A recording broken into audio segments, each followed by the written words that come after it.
gears a little bit. You just heard an amazing tour of some of the best data on what we need to do to maintain our health, an end to illness. Now we're going to look inward and focus on how to motivate ourselves. Now we have a treat for you. Dr. Wayne Dyer has been called the father of motivation. What a wonderful name, the father of motivation. Dr. Dyer is one of the world's best speakers in the field of self-development, and he's with us here today to really give us some tips, some pearls on how each of us can overcome the obstacles that we face every day in self-motivation. You ready for a treat? Please help me in welcoming Dr. Wayne Dyer.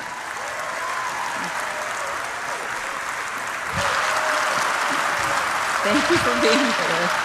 Thank you. You're welcome. The floor is yours. Thank you.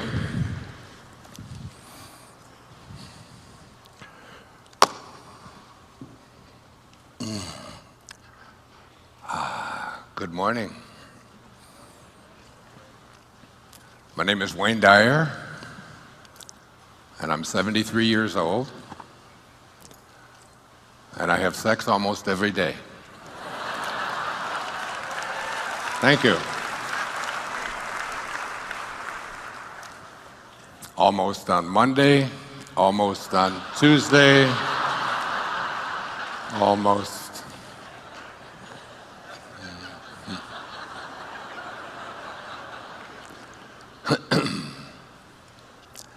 Last June the 26th, a year ago, June, I made an announcement to my family, to my children. I have 8 children, 6 daughters and 2 sons. They have been among my greatest teachers. Whenever I behave in any way that is inconsistent with something that I might have written or spoken about on television, they will remind me. I wonder what all those people would think of Mr. Positive if they could see him here this morning, was one of my daughter's favorite lines. My very favorite line was from my 13-year-old daughter many years ago. She's now 30. When she was sitting at breakfast, we had 5 children in 8 years, and they were all going to the same school, and I had to drive them. And she looked at her 11-year-old sister, Serena, and said, so if you didn't have any feet, would you wear shoes? And I looked around and thought, I wonder where this is going. What has she got? And Serena looked at her at 6 o'clock in the morning, which is not her favorite time, and said, what do you mean if I didn't have any feet, would I wear shoes? That's the dumbest thing you've ever said. Don't even talk to me. That's so ridiculous. And Summer said to her, don't get mad at me. I was just wondering why you're wearing that bra. That's, so I wrote it down,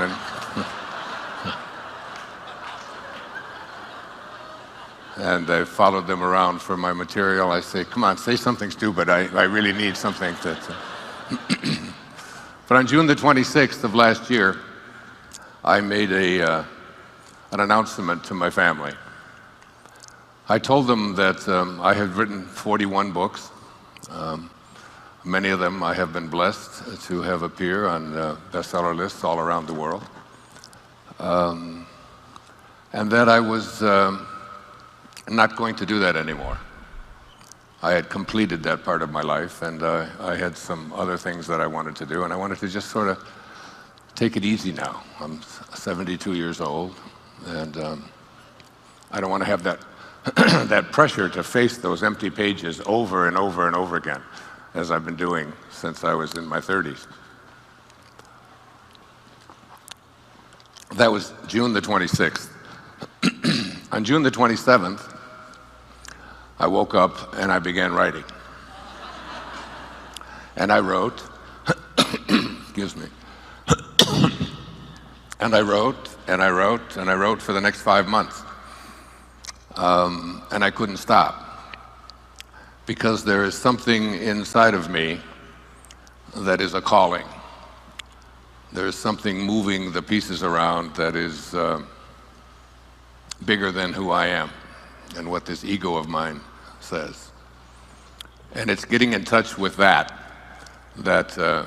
inner drive, that part of us that says, this is what you're here for. This is what you came into this world to be. I was being interviewed by the New York Times about a decade or so ago, and there was also a gentleman there who's a very famous writer. His name was Arthur Miller, perhaps the most famous American playwright of the 20th century. You've all read Death of a Salesman and The Crucible, and so many others. And Arthur Miller was 91 years old at the time, and he was asked the question, are you working on another play? And I'll never forget his answer, because it inspired me in many ways. He said, I don't know, but I probably am. But I probably am. That there is something that calls all of us here. And I just want to speak a little bit about that in the time that I have here this morning. There was, I have said that if there is, I wrote these words out last night. If there is intelligence behind life, and there is every reason to believe that there is, or that there may be, and think about that for a moment. If there is intelligence behind life, and all of science points to the fact that there is some kind of an intelligence behind life, behind this body that you were hearing about in the last hour, that there's something mystical, if you will. And I brought with me just a quote from the man who won the Nobel Prize for Physics.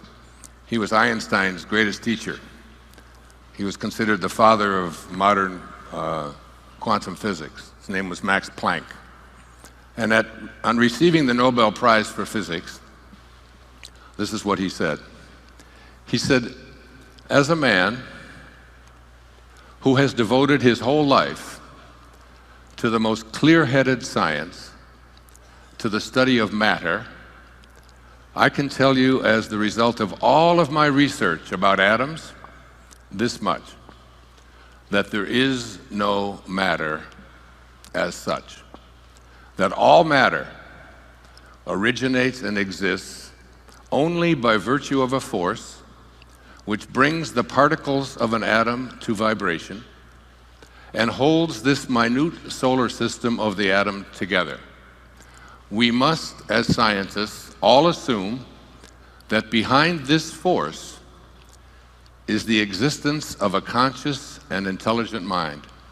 This mind is the matrix of all matter. This divine intelligence that is behind everything that is working in this body that we are so consumed with and so concerned about, and how to keep it healthy, that there is something beyond that. One of my favorite poets once observed, he said, what if you slept? And what if in your sleep you dreamed? And what if in your dream you went to heaven and there picked a strange and wonderful flower? And what if when you awoke, you held that flower in your hand? Ah, what then? Samuel Taylor Coleridge, who wrote The Rime of the Ancient Mariner, and I wonder when I ask that question, I've done it on a couple of my public television specials, to ask that question, do you really believe that such a thing is possible? Because as I wrote out last night, I said, if there is intelligence behind life, and there is every reason to believe that there is, then all of that intelligence must be innate in each creation of that intelligence. this universal mind, or this, whatever you want to call it, divine mind, the great Tao. I wrote a book 8 years ago called Change Your Thoughts, Change Your Life, which was based on the ancient teachings of the Tao Te Ching by a man named Lao Tzu, who wrote it 2,500 years ago, 500 years before the birth of Christ. And in that great tome, some call it the wisest book ever written, there's 81 verses, and I decided to write an essay on each of those 81 verses and how to apply it in today's life. He said, the great Tao, God, soul, this matrix behind all of life, he said, it does nothing, and yet it leaves nothing undone. He said, each and every one of you are doing nothing. You're all just being done. There is something moving the checkers around in this checkerboard that we call our life, that Arthur Miller was referring to when he said, I don't know, but I probably am. And that I said, when I said to my children, I'm through writing books, not only have I written an entirely new book, which was 144,000 words that I couldn't stop writing. I wrote it all by hand, every word of it. It's why I'm sitting on this chair, because my neck went crazy.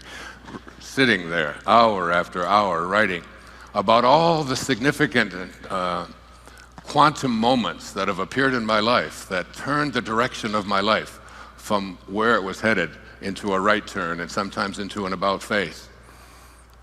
And I call this book, I Can See Clearly Now.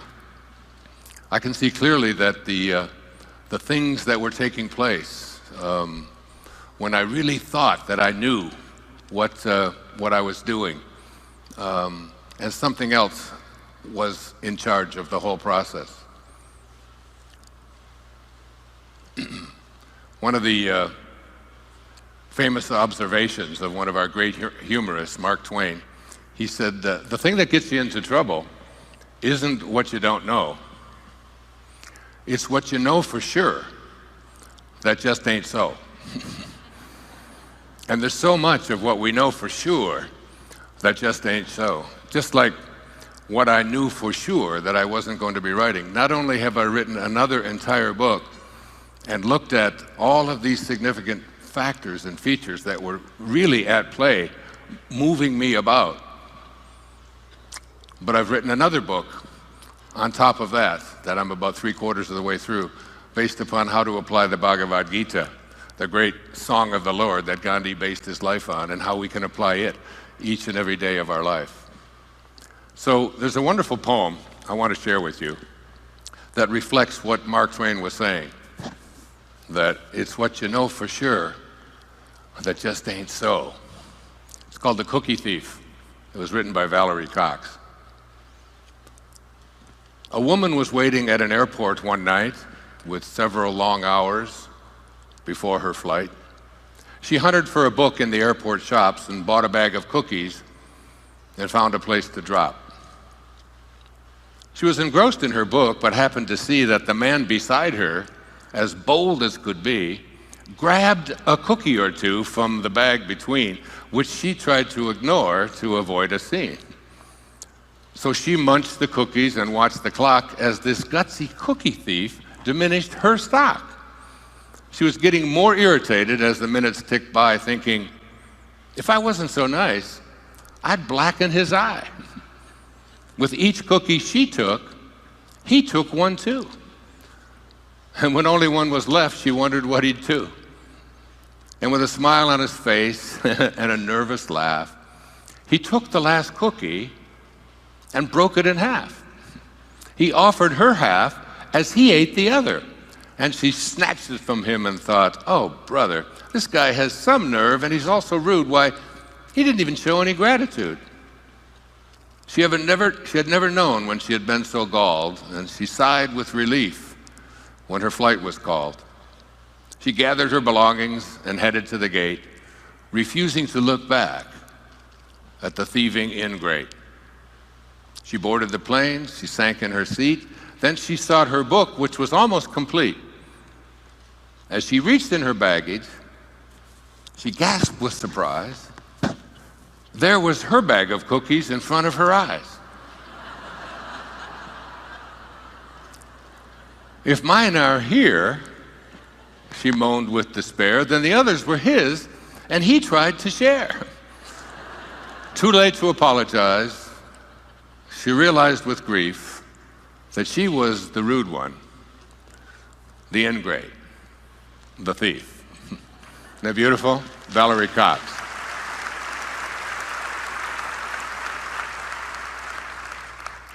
As I went through the significant moments and the significant things in my life that have brought me to this place in my life, I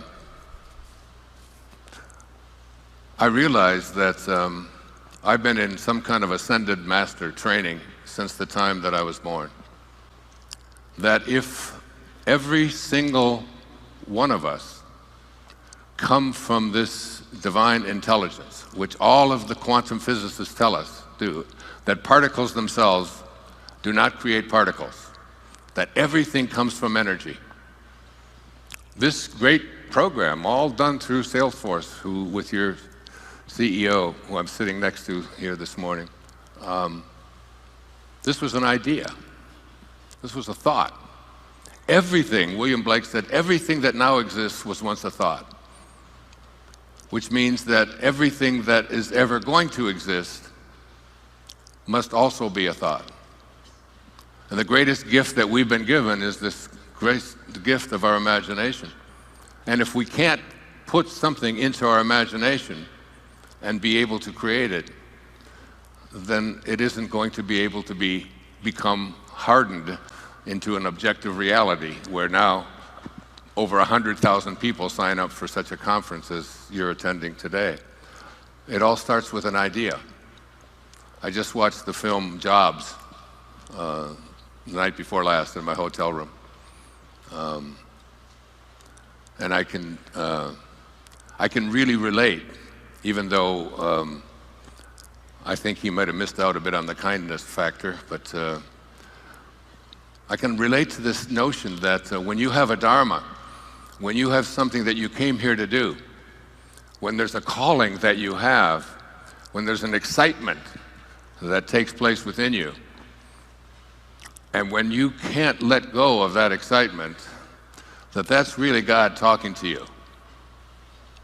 That it's the invisible part of you, it's the soul that says, this soul of ours, this invisibleness that we carry around. I mean, we can all find the command center.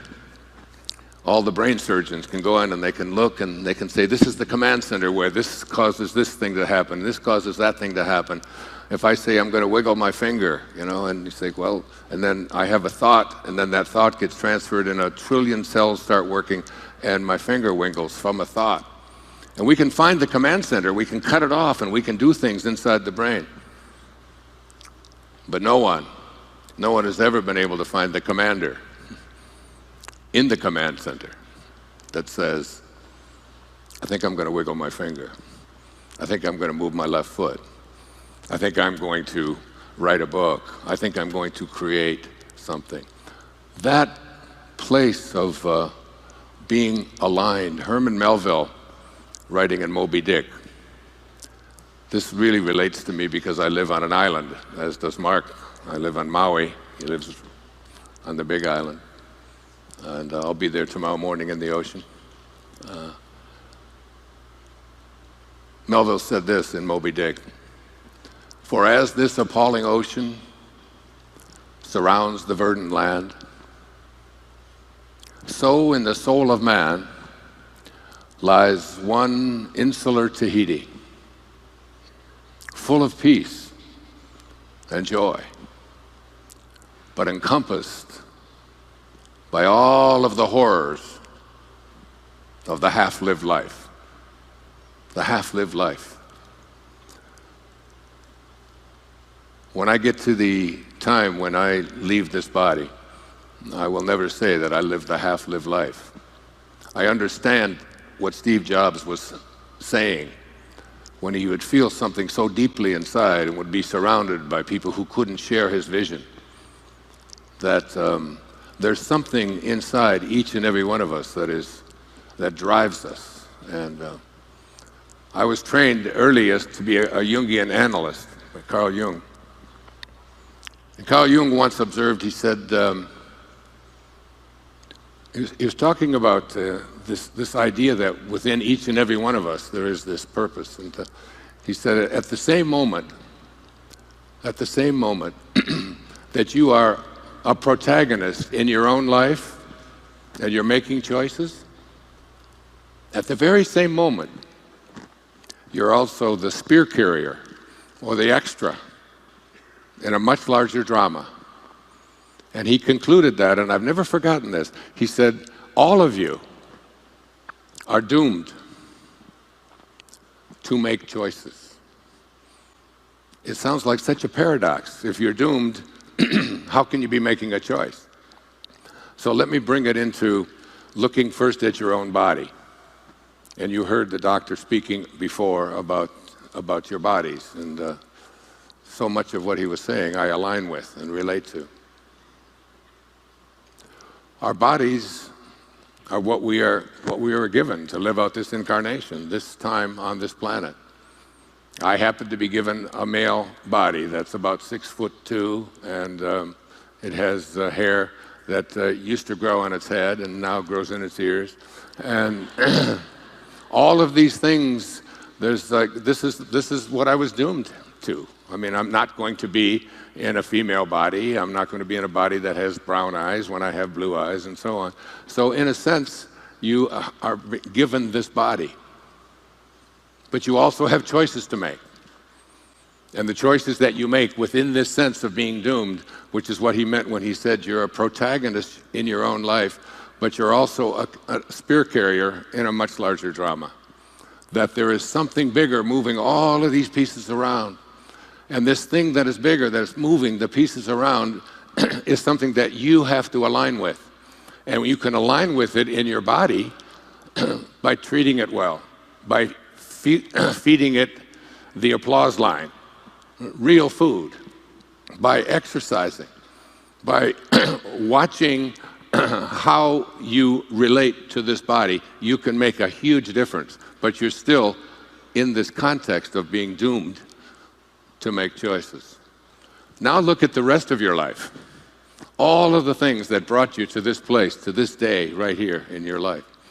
And most of us have come into this, into this place where we don't recognize this fundamental truth that within each and every one of us, there is this, this capacity that I have in one of my most recent books called Wishes Fulfilled. I call it the I am discourses. The word I am. See, if you want to be able to change something about yourself or to align yourself with this divine mission in which you say, yes, I have been doomed to do all of these things, but there are choices that I can make. So that, Rumi said that at the moment you are born, a ladder is placed before you to help you to escape from this world. So here's this ladder, this metaphorical ladder that is placed before us, and there are rungs on this ladder until you reach the top. The top of this ladder, I call it divine love. It's what T.S. Eliot spoke about. I use a lot of poetry because I write a lot of poetry and read a lot of poetry and believe that poets can speak to us in language that is very different than what scientists often speak. T.S. Eliot said that we shall not cease from exploration. But at the end of all of our exploring will be to return to the place from which we originated and to know it for the first time. Now, he was speaking about death, I believe. I'm not. I do not think that we have to leave our bodies in order to understand this divine intelligence from which we originated. I had a wonderful meeting back in the early 1970s late 1970s, with Buckminster Fuller. He's a great scientist, great man. We were speaking together at a conference in Denver, Colorado. And after the conference, he said, all of us are born geniuses, but life itself seems to de-genius us. We are all pieces of God. If we came from a divine intelligence, and all of that intelligence must be in all of its creations, then all of it must be in us, in each and every one of us.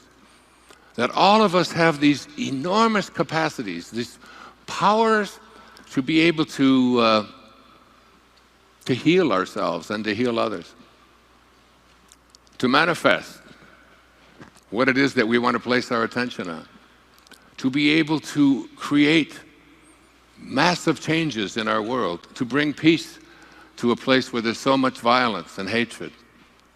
The Dalai Lama once said that if we could take every child on this planet at the age of 5 and teach them to meditate for 1 hour a week,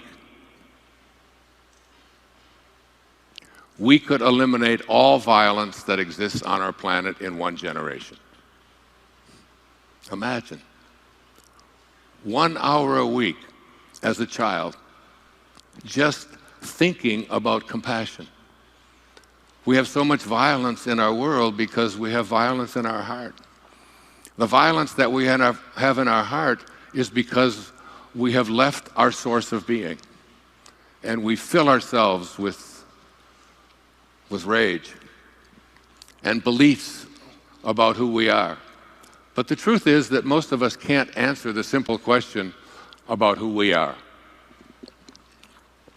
I had a great teacher in India. His name was Nisargadatta Maharaj.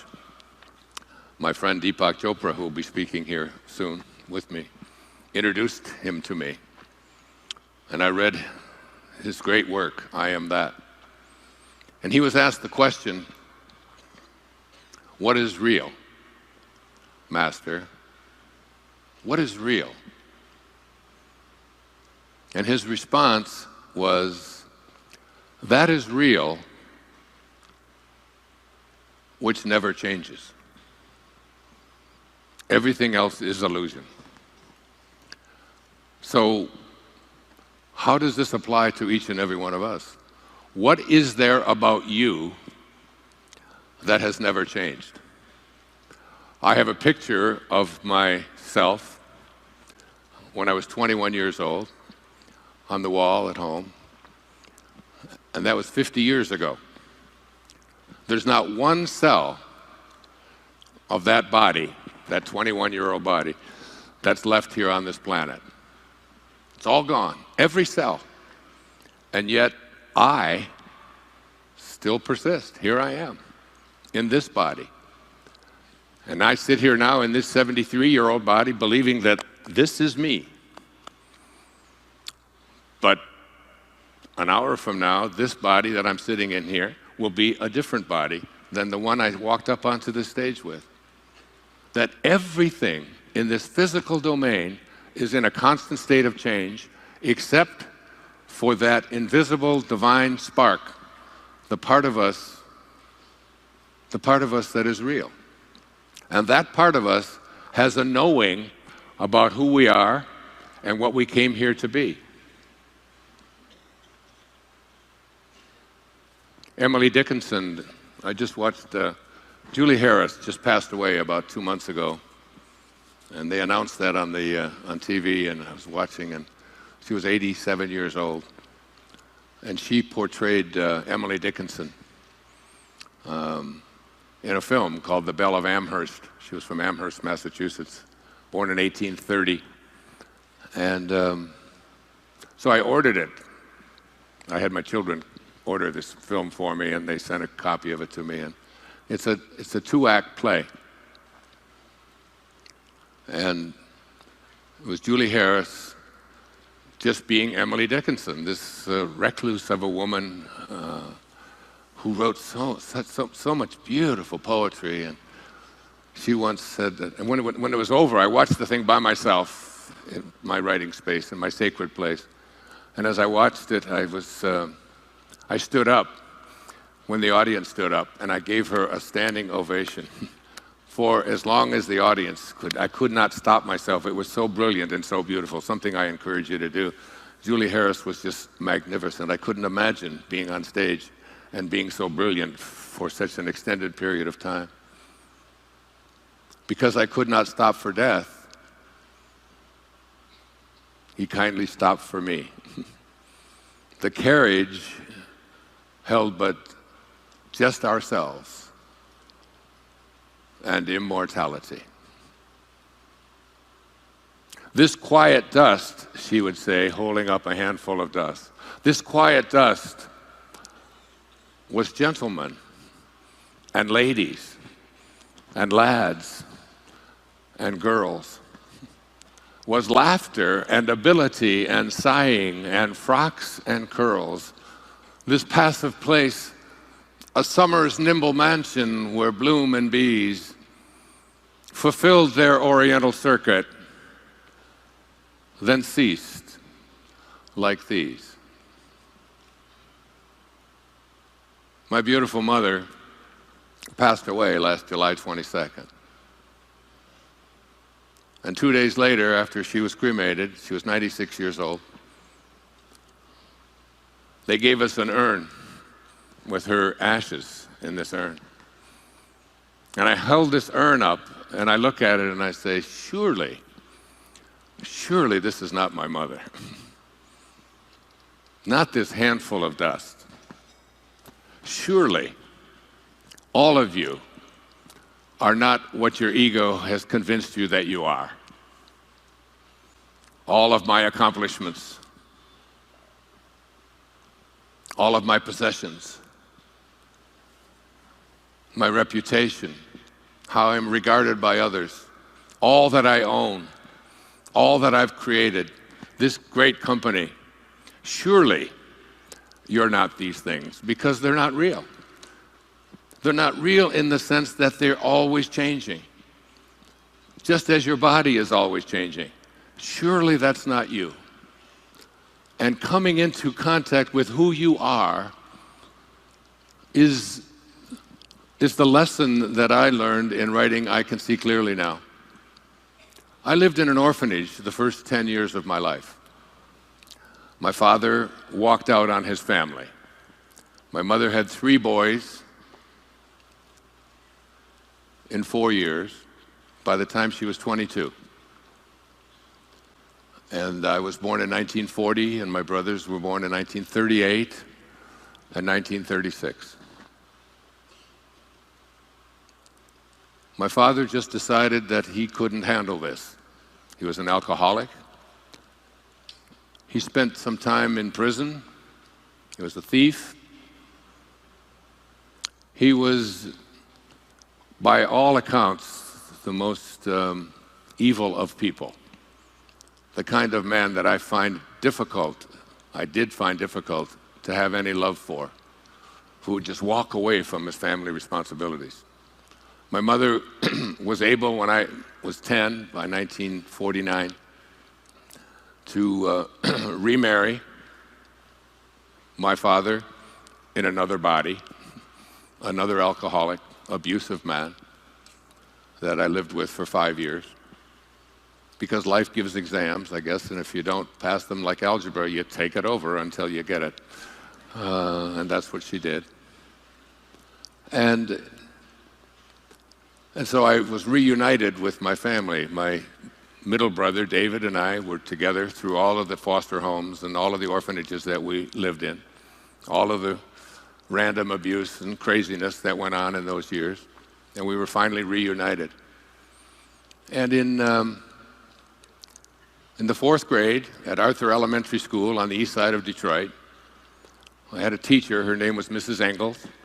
And every day she would read to us. And she would read to us from 10 minutes to 3 until 3:15, provided that the class was good, meaning that they weren't noisy and rowdy and that we had to keep quiet in order to listen to her read this particular book that she read, which was a turning point in my life at the age of almost 10. It's why I know that there's something moving the pieces around in every single one of our lives. And what we have to do is we have to find our excitement and what it is that makes our soul feel good. And then stay with that, independent of what others might say.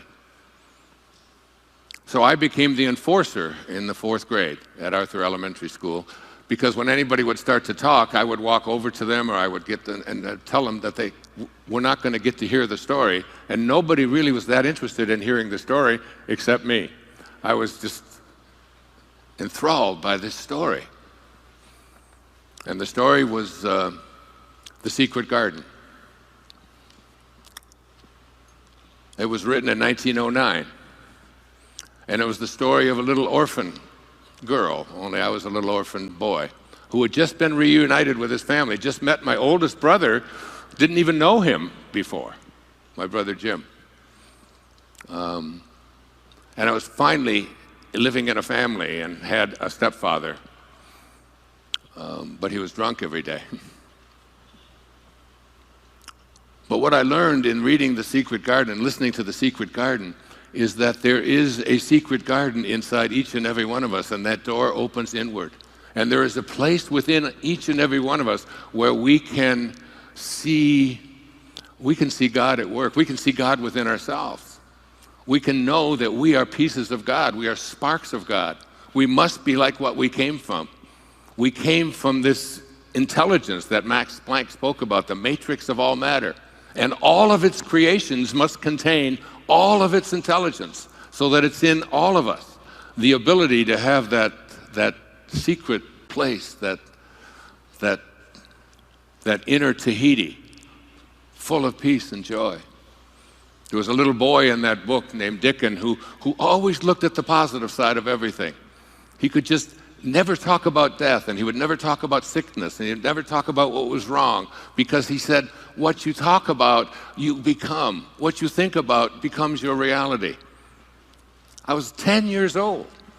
It's almost as if I had to have a conversation with God before I got here. And because I told Serena, my daughter, many times, if you don't like the way I'm parenting, because she would always give me little lectures about how I was doing it wrong as she was growing up as a teenager. And I'd say, if you don't like the kind of father that I am, then you should be very careful and recognize that it isn't my fault. I'm just doing what I know how to do, and you picked me to be your father, and if you didn't like the kind of father that I am, you shouldn't have picked me, you should have picked someone else. And she looked at me and said, you mean to tell me that I picked you before I came in? I said, exactly. It's an infinite universe, and you had to get here, and you needed someone, and I was the one you needed, and Mom was the one you needed. And so you're telling me that I chose you? I actually chose you?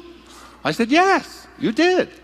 And you should be very careful when you make decisions like that. And her great line to me was, I must have been in a hurry. And I feel that as if I had a conversation with God before I came into this world. And God said to me, what is it that you would like to do while you're here this time around? And I said, I'd like to teach self-reliance. That's all I've done since I've been here. I've written 41 books on this subject of relying upon yourself and trusting in yourself and going within. As my evolution has taken place, my writing has taken place. I've written from my heart all these years. And God said, then we better get your little ass into an orphanage. Because when you're in there, you will learn to rely upon yourself, because there's not going to be anybody else there to do it for you. And I look at the first 10 years of my life and taking care of my brother David, who was 16 months older, much smaller. He was very sickly. And I had to struggle to help him and to keep bullies away from him and so on. I can look at those 10 years of my life as the early training ground. My stepfather was a Roman Catholic. And on Tuesday nights in 1953, when I was 13 years of age, there was a very famous comedian, American comedian, his name was Milton Berle, and they had the Milton Berle show, sponsored by Texaco. Uncle Milty, some of you may remember. But opposite the Milton Berle show on Tuesday nights was another show. There were only 3 channels in those days. We had a little black and white Admiral television set. We'd sit around and look at this. And there was this man who would lecture on Tuesday nights opposite Milton Berle. His name was Bishop Fulton Sheen. And my uncle, my stepfather, Bill Drury, loved to watch Bishop Sheen. And I used to come, and I was 13 years of age, and I would watch Milton Berle only on the commercials, because Bishop Sheen fascinated me so much that I would actually bring a notepad, and I was taking notes on what he would say. And the name of his show, does anybody remember the name of his show back in 1953? It was called Life is Worth Living. In the 41 books that I've written, the subtitle on every one of them could have been, Life is Worth Living. There is something deep within each and every one of us that allows us to know that life is worth living and that we can make a difference in this world. And whatever it is that creates that excitement within us is really our connection to God. When Muktananda, the great Indian saint, would have people come to his ashram, and as they would enter the ashram, he would ask them the question, do you know the difference between good and God? And if people would say no, they didn't know, he would take his hand and he would go like this and make a little 0. And he'd say, there's 0 difference between good and God. So whatever it is that makes you feel good is really God. If it's your soul that makes you feel good, and if it doesn't inhibit anybody else from being able to feel good, then that's your dharma. And you have to go with your excitement. I suspect that this company wouldn't exist if there wasn't somebody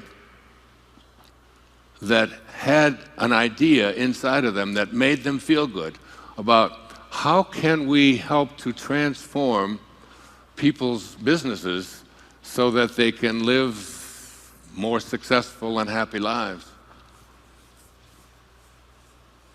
But the greatest success definition that I've ever heard happened when I was being suspended from high school for speaking up about some things that they didn't take nicely to in high school. I had to fill out some forms about my father's name, my mother's name, and it was always very confusing. I never knew what to do with that, so I just wrote, "That's my business." And instead of them asking me why I would take such a stance, they sent me to the office, and I had to sit on the bench and wait for Mr. Wolf, the principal, to pass his judgment, and then he would make my mother come. And while I was sitting there waiting 3 days, they had a little book there written by Henry David Thoreau called Walden Pond. But at the back of that book was an essay on the necessity of civil disobedience. And I figured if they put that book there, that must be there for a reason. They must want people like me to read it. And so when I had my meeting with Mr. Wolf, and my mother had to come from work and take 3 buses to get there, and I explained why I had said what I said, and that we have to stand up against these silly things. And this wasn't the first time I was there in that office. But Thoreau said this in that essay on the necessity of civil disobedience. That is, when things are out there that you don't agree with, that you have to go within and find something inside of you that that says you have to stand up for it. I know, because when my own mother was born in 1916, women couldn't even vote in the United States until she was 4 years of age. And that didn't happen because people obeyed the rules. That happened because people took the role of civil disobedience and said, there's something inside me that says this is wrong, and I'm willing to fight for it. Tomorrow is the anniversary of a day that changed my life forever. November the 22nd, 1963. I was a marcher during the Civil Rights days. I was in the United States Navy when it was segregated. I walked into a coffee shop in Havre de Grace, Maryland, with my friend Ray Dudley from Chicago, who was African American, and they refused to serve either one of us because he was black and in the uniform of the United States Navy. That wasn't very long ago. I was outraged and horrified by such conduct. And the man who said, we're going to change that, put hope in my heart. And the day that he died, I was at Wayne State University in Detroit, driving up Crane Street. It's on my Facebook page today. I wrote a whole thing about it. It's a chapter, and I can see clearly now, because I decided that I wanted to be someone who could make a difference in this world, who could end that kind of hatred and horror shows that was so present back there in the 60s and 70s. The United States Navy was segregated when I was in it, and it was an outrage to my soul. And I'd just like to say a little prayer, I guess, for the 50th anniversary of this man who made me believe that one person can make a difference.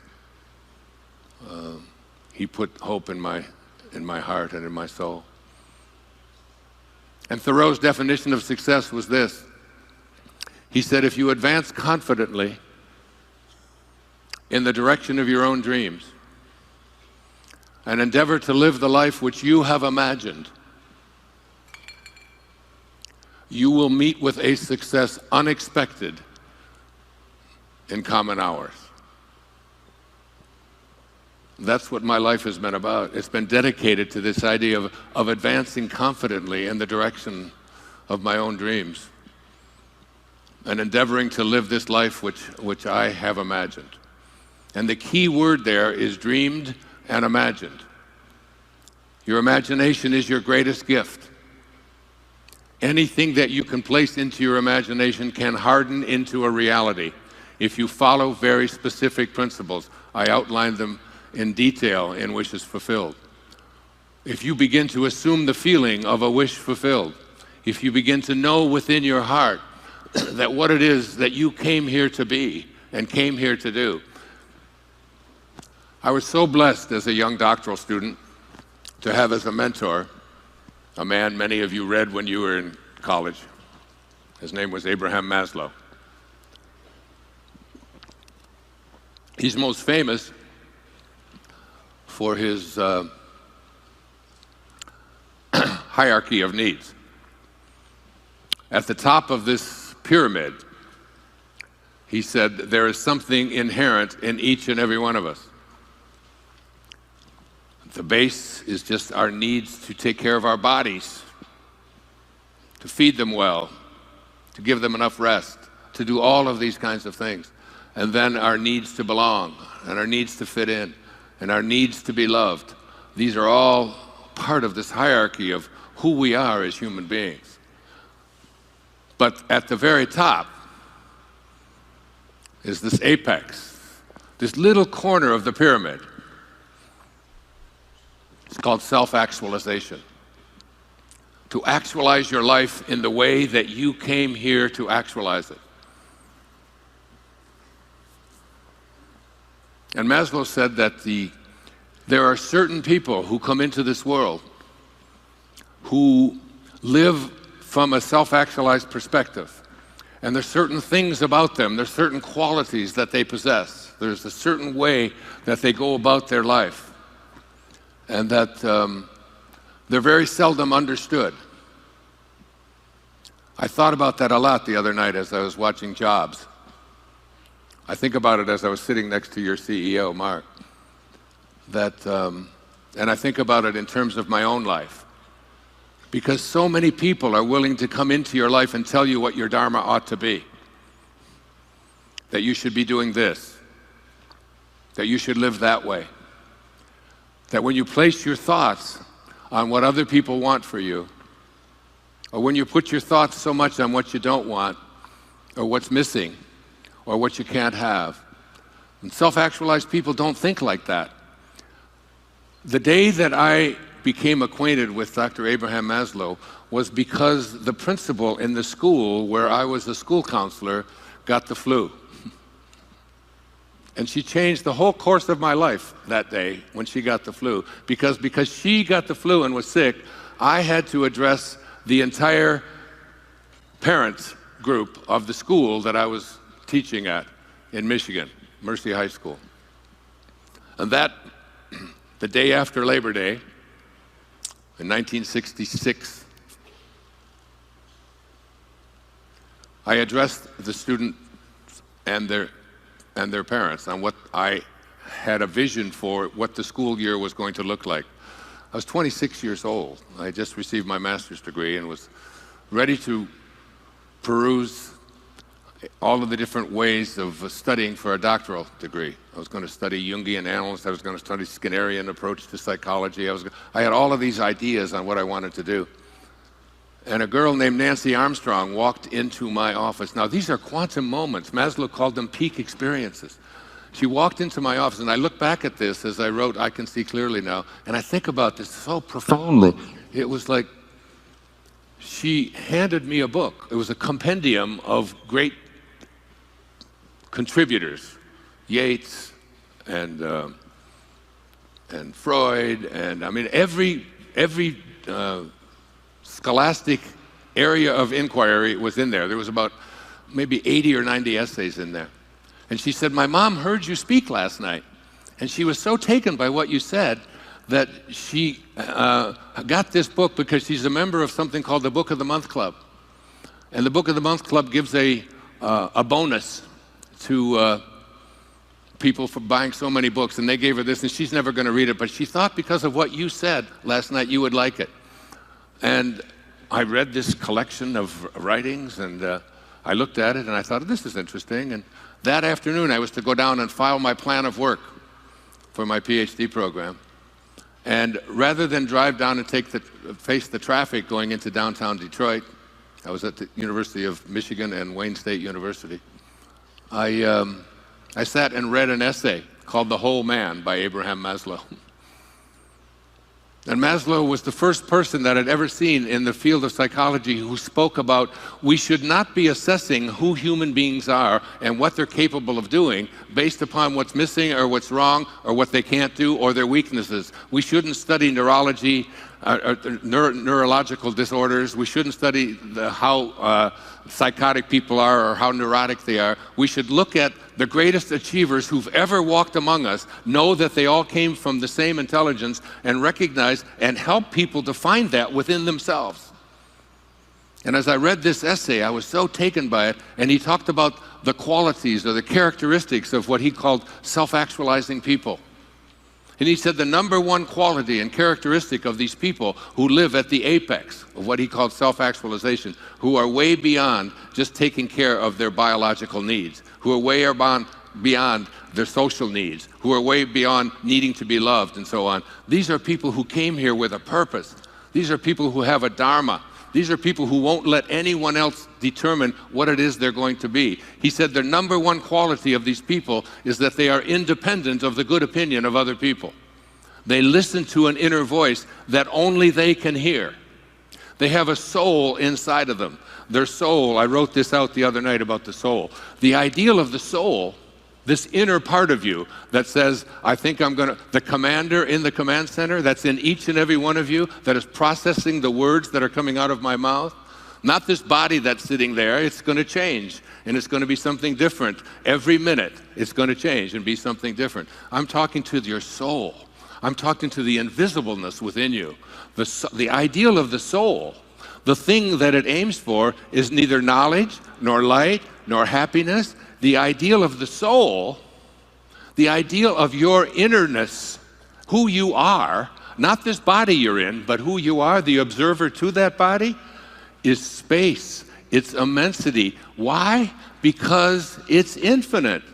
And why is it infinite? Because it's not finite. It's either finite or it's infinite. Finite means it begins someplace and it stops someplace. Where do your thoughts stop? Where does your soul stop?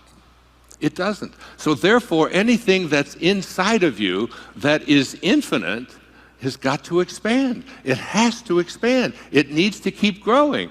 And anytime you try to put it into a box or compartmentalize it or tell it what it ought to be, you know, all of you, I don't know all of you who are parents, but you've all heard your kids at one time or another say, "You're not the boss of me. You can't tell me what to do." You've all heard this, right? You all said it yourselves. When I was a kid, I was called a scurvy elephant, because when I came home from school, I asked Mrs. Scarf, the lady that I was living with at the time, "What's a scurvy elephant?" She said, "Where did you hear that?" She said, I heard Mrs. Poole telling the principal that Wayne Dyer is in her classroom and that he's a scurvy elephant. She got on the phone, she called the principal, she said, "That's Wayne, he never gets anything right, he gets everything mixed up." She didn't say he was a scurvy elephant in her classroom, she said he was a disturbing element in her classroom. Your soul is a scurvy elephant.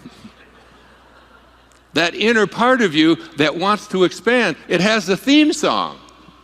Ready? It was sung by Bing Crosby. It was sung by Roy Rogers. "Oh, give me land, lots of land, and the starry skies above. Oh, let me ride through the wide open spaces that I love. Don't fence me in. Don't put a fence around me. Don't put me into a box. Don't tell me how my life ought to be. I came here with a purpose. I came here with something that I have to do." That's your soul speaking. And a person like Steve Jobs doesn't take kindly to it. The ladder that I spoke about, that Rumi placed before us at the beginning of our lives to help us to escape from this world, helps us to deal with this whole idea that we are doomed to make choices. Yes, our physical body is what it is, but we can make choices about it. Yes, our spiritual body, our purpose, our dharma, what we're here for, it's also doomed, but we make choices. What are the choices? You came here to be a great artist. I did a whole film on this. It's called The Shift. And this whole idea is that you came here to be a great artist. Do you pick up a paintbrush? Do you do what Van Gogh did? You just go out there and paint because it's in your soul? Because the second characteristic of self-actualizing people, according to Maslow, is that they are detached from outcome. They don't do what they do because of what result is going to come to them, because of how much money they're going to make, how much prestige they're going to get, how big their business is going to grow. That is not what motivates self-actualized people. What motivates self-actualizing people is, this is my calling. I found myself reading the Bhagavad Gita for the third time in the last 3 months. I just keep reading it over and over, just like when I did the Tao 8 years ago, when I turned 65, and couldn't stop it.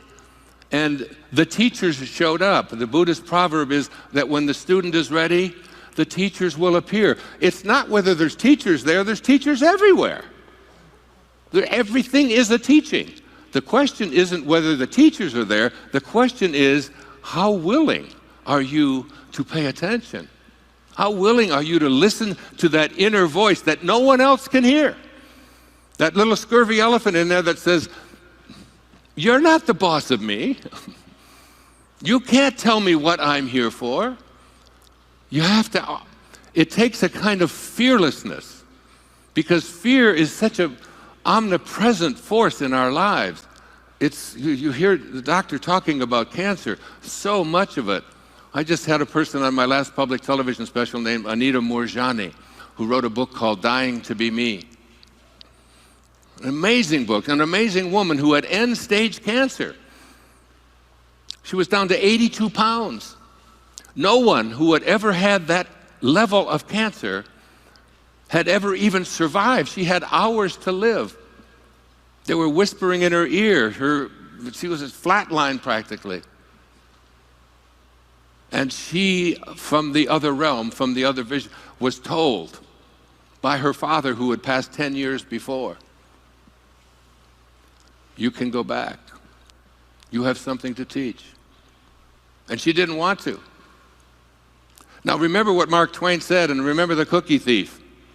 It's not what you don't know that gets you into trouble. It's what you know for sure that just ain't so.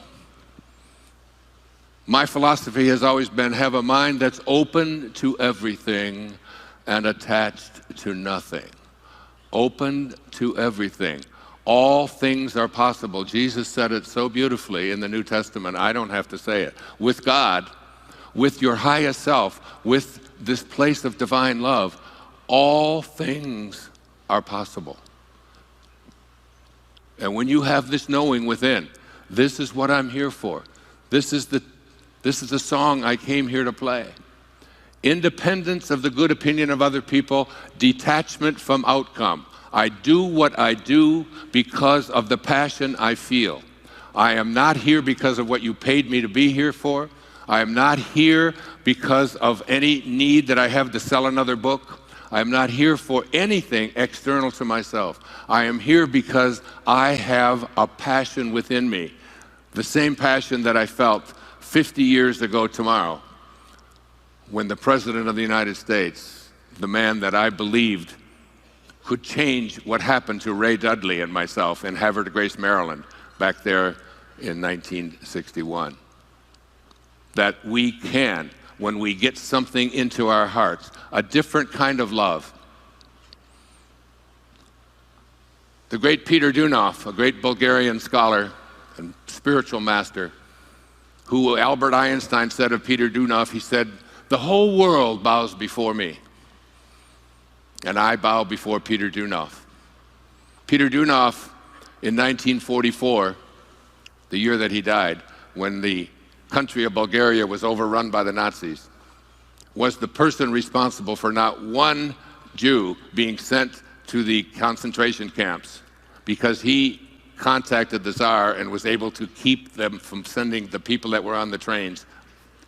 It was a spiritual knowing. This man wrote over 250 books on something called divine love.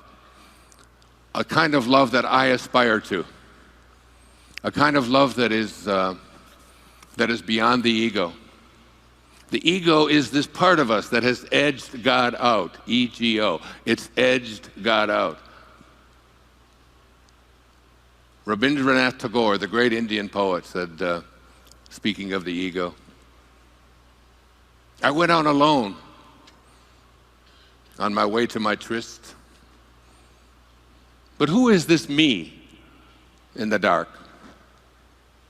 I step aside to avoid his presence, but I escape him not. He makes the dust rise from the earth with his swagger. He adds his loud voice to every word I utter. He is my own little self, my Lord. He knows no shame, but I am ashamed to come to thy door in his company. That's the ego. That's the part of you that says who I am is what I have and what I do and what I've accomplished and what other people think of me and how much I own.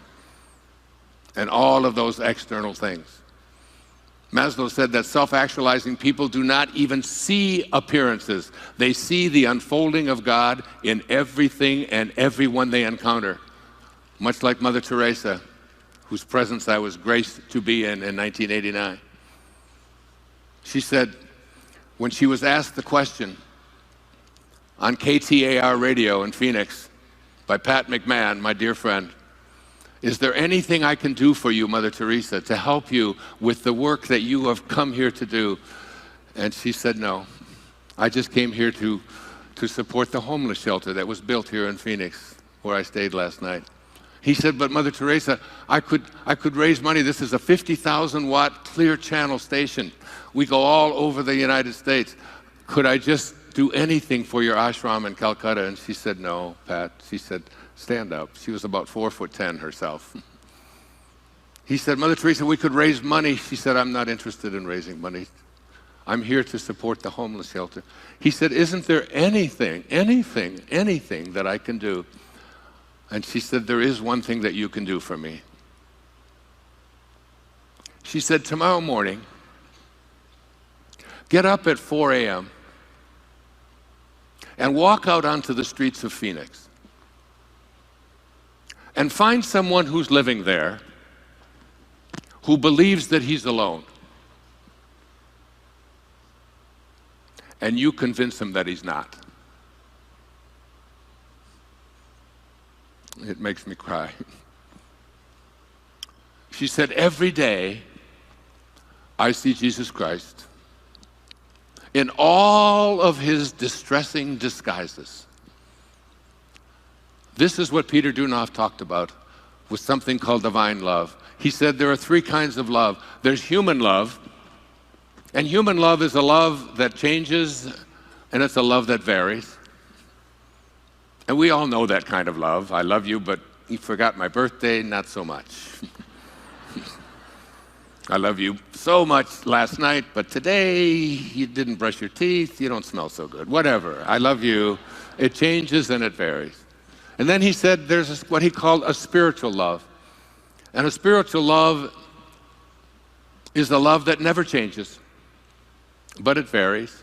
It's the love I have for all 8 of my children and for all of humanity now as well. I try to.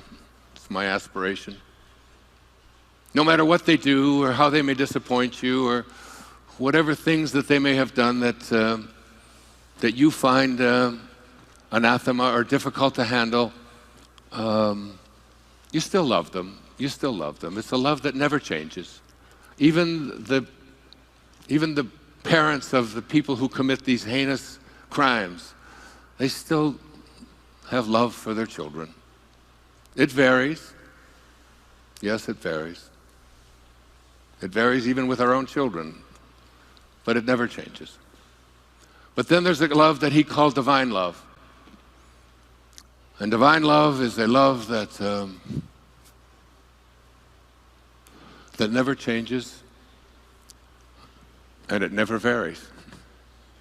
It's the love that your source of being has for you, that invisible intelligence, God, source, divine mind, Tao, Krishna, Allah, Buddha, call it what you want. The opening line of the Tao says, the Tao that can be named is not the Tao. This is the kind of love that I aspire to teach, where nothing but love comes out. The telling moment of my life occurred on the 30th of August, 1974, when I went to my father's grave after finding out he had been dead for 10 years. And I went there with a different intention on what I was going to do on his grave. I was so filled with rage and anger and hatred toward this man. But rather than do what I had gone there to do, some invisible, divine, organizing intelligence that moves the planets and grows your fingernails and beats your heart, that commander in the command center to which you are always connected, your I am presence, if you will, called me back to his grave after I cursed him for 2 hours on that Friday afternoon. And I stood there and I said, from this moment on, I send you love. Who am I? Who am I to judge you? You did what you knew how to do. given the conditions of your life. And when I left that gravesite, I was a completely changed man. Alcohol hasn't touched my lips since that day. I walked away from it.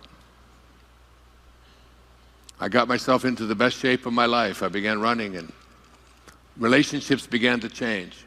The right people, the right woman came into my life. My children began to appear. Because when you advance confidently in the direction of your own dreams and endeavor to live the life which you have imagined, you will meet with a success unexpected in common hours. Everything about my life changed. My writing took on a whole different flavor. Before, I was stuck. I checked into a motel room, the Spindrift Motel in A1A in Fort Lauderdale, Florida, and I wrote a book that today has over 100 million copies in print in 47 languages, called Your Erroneous Zones. It came because the rage was gone. Mark Twain once said that forgiveness is the fragrance that the violet sheds on the heel that has crushed it. That's divine love. It's the love that Hafiz spoke about. Even after all this time, the sun never says to the earth, "You owe me." Just think what a love like that can do. It lights up the whole world. If we can get the hatred out. I brought a poem. I just did a new public television special, and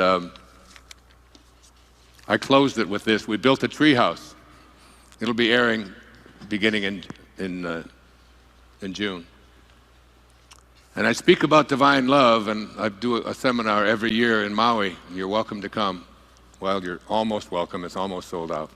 But I do it with, this year I'm doing it with Anita Moorjani, myself, and Immaculée Ilibagiza, the brilliant Rwandan woman who survived the Holocaust of 1994 through her faith in God.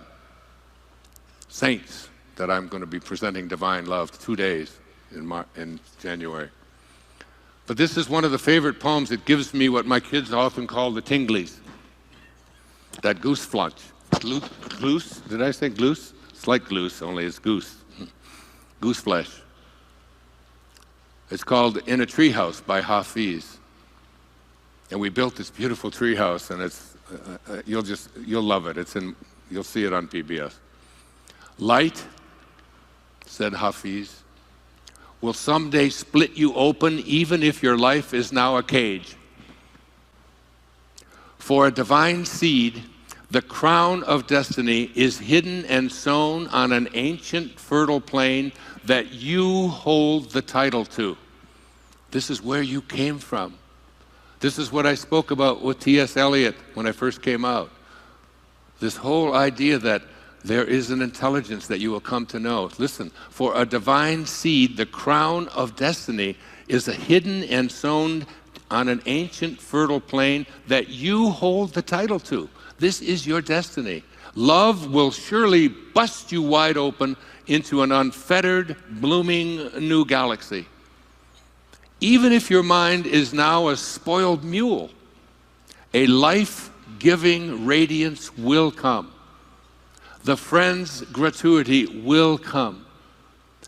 Oh, look again within yourself, for I know you were once the elegant host to all the marvels in creation.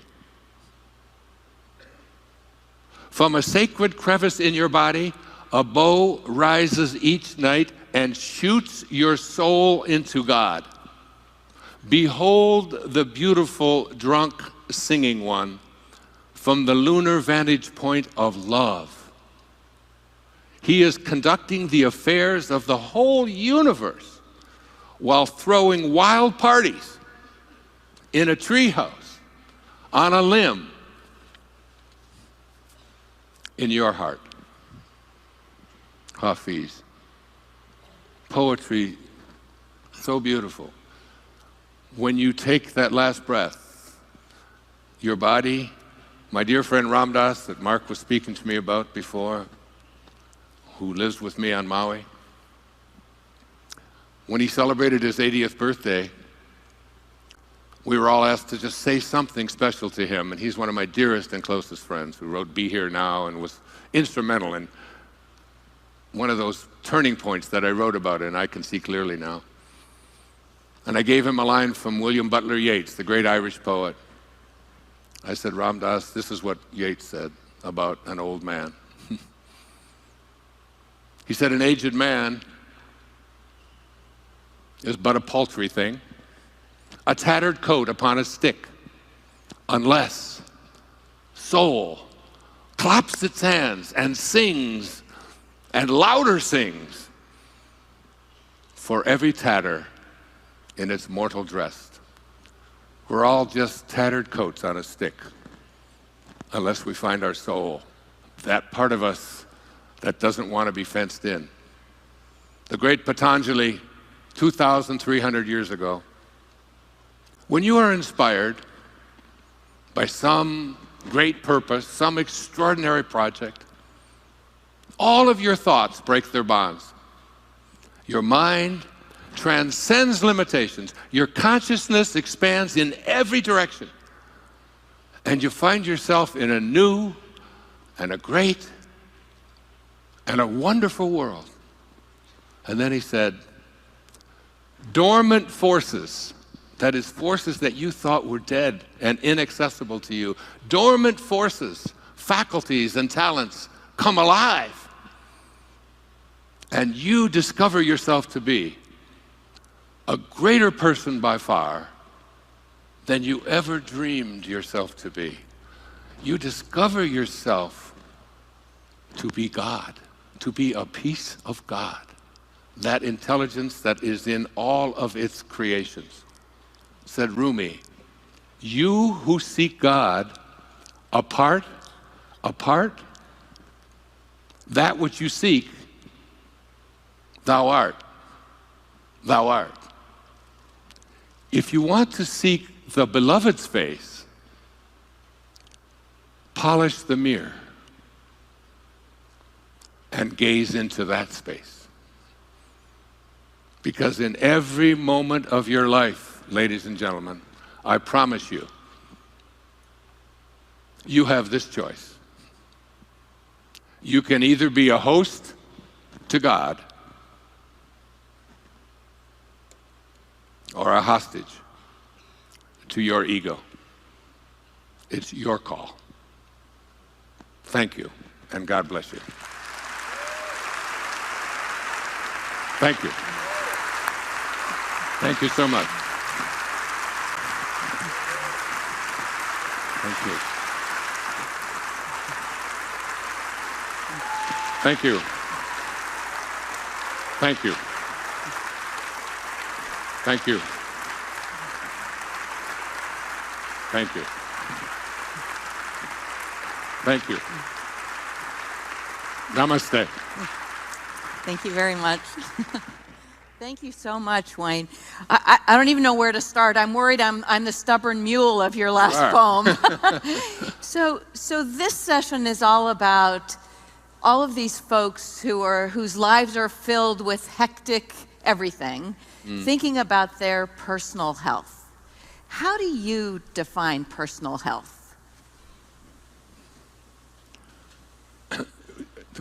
The question is just whether or not you're aligned with your source of being. We all have one free will, and our free will is the choice to be connected to that from which we originated or disconnect from it. And the way to stay disconnected to it is not to identify with your body and its health. It came into this world at the moment it was supposed to, and it will leave, and you have choices. Melville said that God's one and only voice is silence. And Blaise Pascal, the great scientist and philosopher, said that all of man's troubles stem from his inability to sit quietly in a room alone. Learn to connect to God, whose one and only voice is silence. I do it every morning for 2 hours, and it's how I live. you'll find peace there. That's your inner Tahiti.